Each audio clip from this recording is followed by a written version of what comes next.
Mas masakit, ipagpalit ka sa ibang babae o sa Becky? Ipagpalit sa ibang babae. Talaga? Mas nasasaktan ka? Bakit? Mas okay pa sa'yo o sa Becky? Yes. Pag ipagpalit ako sa ibang babae, ano pang kulang sa akin?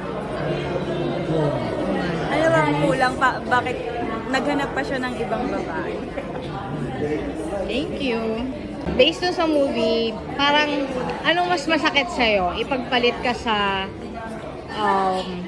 ibang babae o sa bading? Sa bading. Mas masakit. Bakit?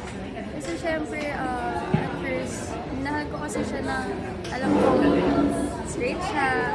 Yung pagmamahal ko bilang straight siya. Tapos malalaman ko na na-attract na siya. Or, pinagpalit niya ako sa same gender. Masakit po yung Thank you. Based lang doon sa movie, anong mas masakit sa'yo? Ipagpalit ka sa ibang lalaki?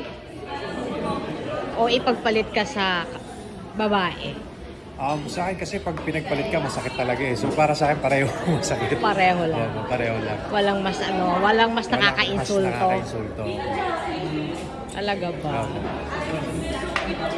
Yun lang. Thank you.